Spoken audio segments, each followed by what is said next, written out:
Qu'arrive-t-il à ces jeunes pour partir là-bas en Syrie et combattre?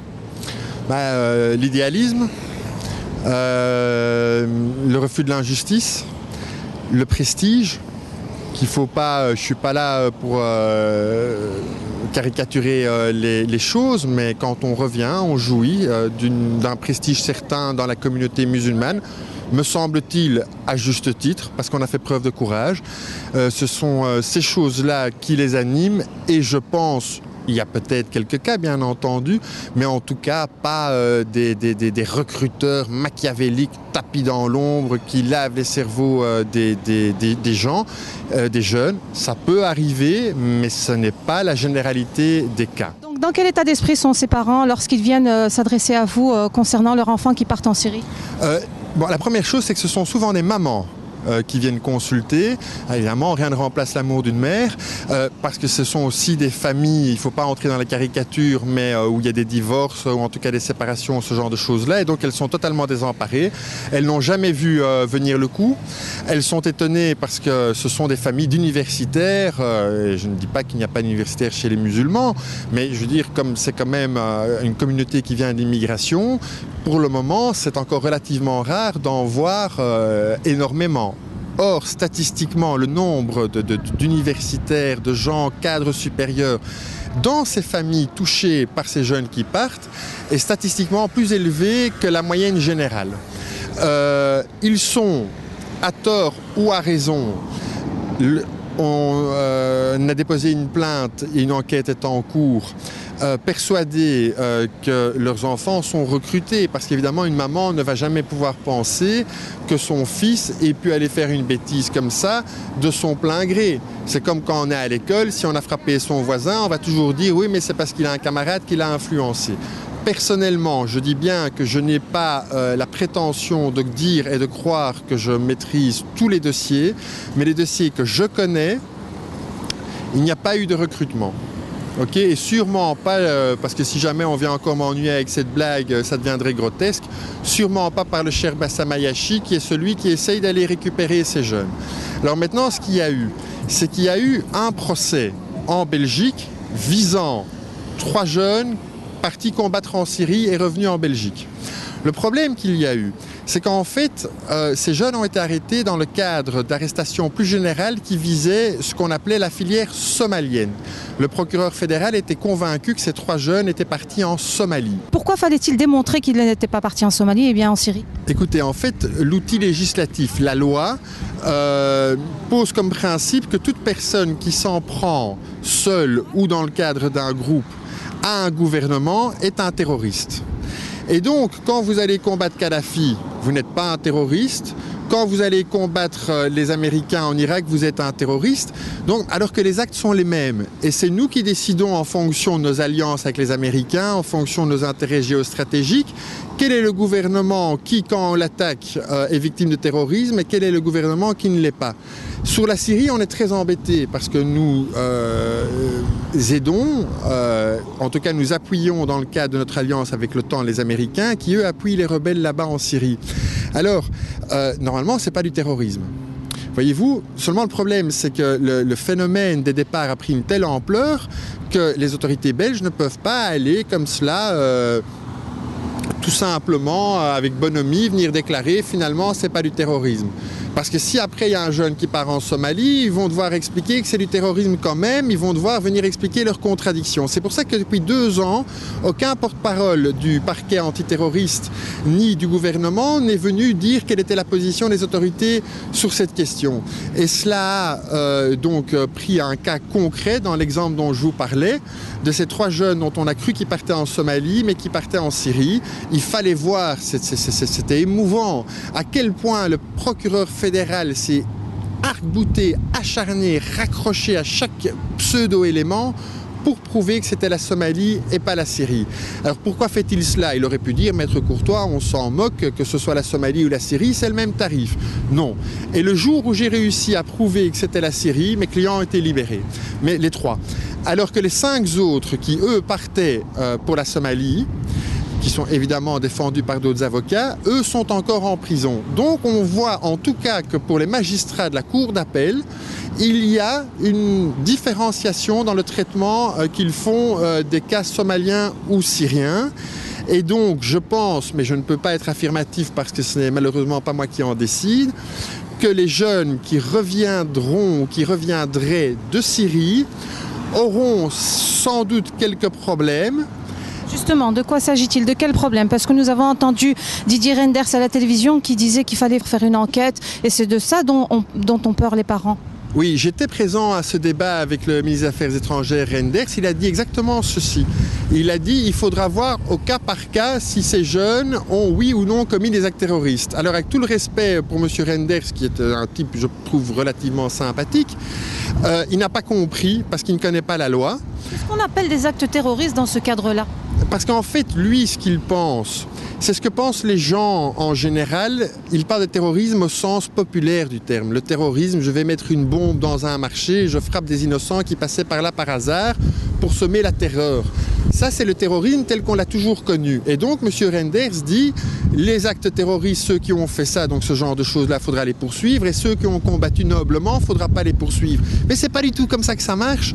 La loi, elle ne vise pas ce genre d'hypothèse. Elle dit, quiconque a été combattre, a tué, blessé ou combattu ou tenu des armes dans un conflit et a fait cela contre un gouvernement en place est coupable de terrorisme. Et donc qu'il est fait par des moyens crapuleux, c'est-à-dire poser une bombe en plein centre d'un marché ou en combattant noblement selon les lois de la guerre dans l'armée rebelle, ça ne change rien aux yeux de la loi, c'est du terrorisme. La vraie différenciation, la vraie dichotomie n'est pas celle que tente de faire M. Reynders qui se trompe de bonne foi, mais celle entre quel est le gouvernement que je peux attaquer avec l'assentiment des gouvernements et des capitales occidentales et quel est le gouvernement que je ne peux pas attaquer avec cet assentiment. Et en fonction de ça, je serai oui ou non un terroriste. Je tue Kadhafi, je suis un héros. Je vais tuer un Américain qui tue les enfants irakiens, je suis un terroriste.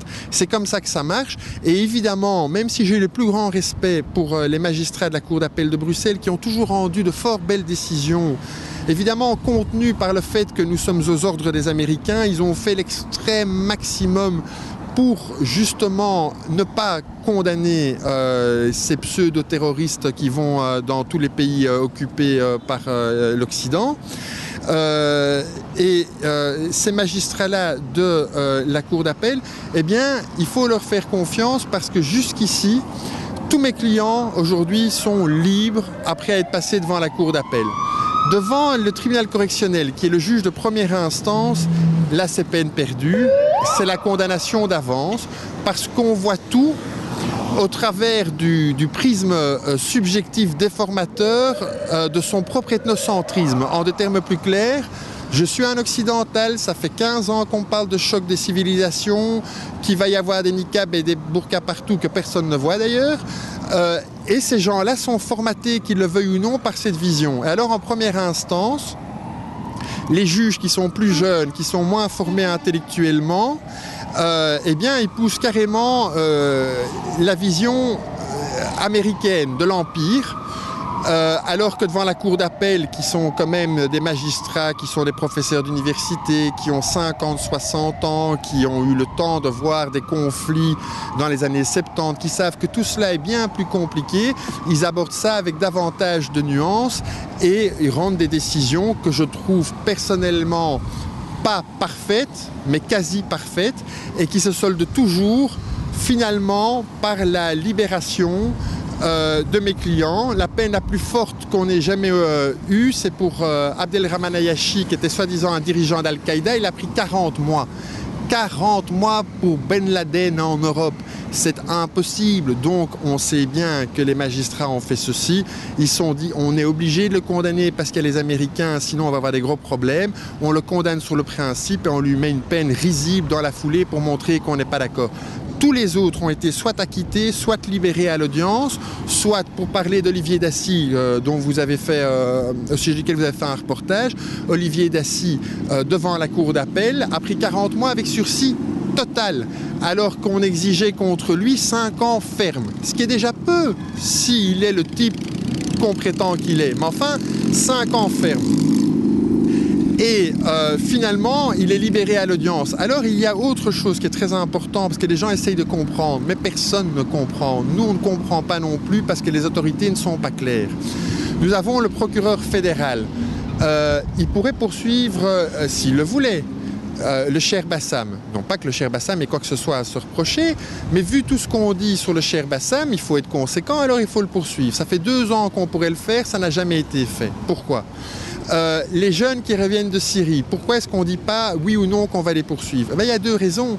La première, c'est que le procureur fédéral, qui s'est quand même pris quelques défaites magistrales en plein visage, a peut-être peur de faire un procès contre le cher Bassam, a peut-être peur de faire un procès contre les jeunes qui reviennent de Syrie, parce que ça va l'obliger à expliquer pourquoi ils seraient oui ou non des terroristes, à expliquer les jeux en sous-main, le billard à 3 bandes qu'on fait là-bas, les alliances qu'on a avec les États-Unis. Et je suis d'ailleurs intimement persuadé, je le dis au conditionnel, c'est ma conviction, j'ai le droit d'avoir une conviction, je n'ai pas de preuve en tant que telle, mais je suis persuadé que le procureur fédéral à l'antiterrorisme à Bruxelles est un homme soit qui est un agent de la CIA, soit qui a été nommé avec l'assentiment des Américains. Parce que quand on l'entend requérir, j'ai l'impression d'entendre Donald Rumsfeld.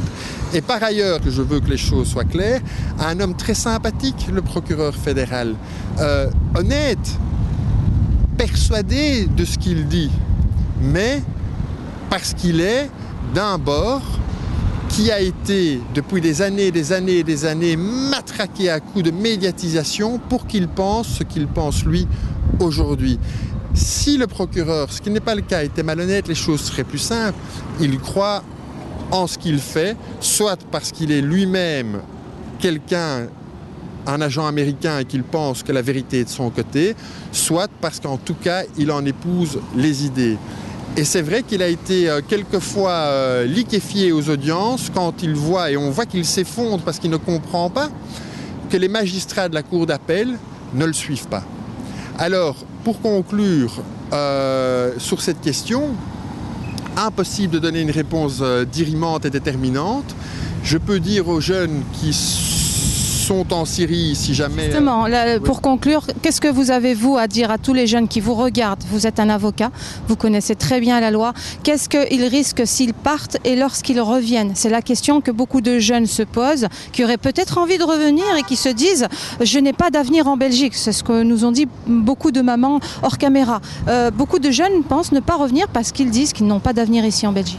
Votre question est excellente et rejoint ce que m'a dit le cher Bassam tantôt, parce que je discutais avec lui tout à l'heure. Il me dit, j'aimerais bien faire plaisir à ces familles, leur ramener leurs enfants, mais qu'est-ce que je vais dire aux jeunes qui sont là-bas ? Revenez avec moi et vous serez poursuivis pour terrorisme ? Ça risque de pas marcher.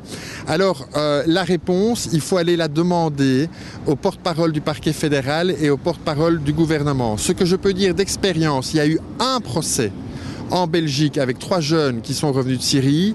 Ils ont fait 2 mois de prison.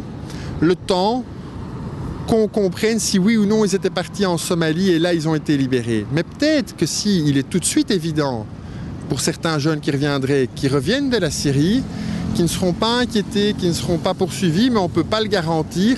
Et si jamais ils sont poursuivis pour terrorisme, ils risquent, d'après les cas, d'après s'ils sont partis seuls ou dans le cadre d'une organisation, d'après ce qu'ils ont fait sur place, s'ils ont juste tenu une arme en main ou s'ils ont liquidé 10 suppôts du régime d'Assad, ils risquent entre 5 ans et 20 ans de prison. Ça ne les encourage pas du tout à revenir en fait. C'est peu encourageant, je vous l'accorde, et malheureusement, c'est la faute des autorités. C'est une question que vous vous posez, madame, que le cheikh Bassam se pose, que je me pose aussi. Il y a des gens qui sont censés nous gouverner, donc qui sont censés au moins être au moins aussi intelligents que nous. Comment se fait-il qu'ils ne se posent pas la question ? Ou alors, c'est qu'ils se posent la question, mais qui n'osent pas nous donner la réponse. Et je ne peux pas m'empêcher de croire que c'est plutôt la deuxième branche de l'alternative qui constitue la réponse à votre question.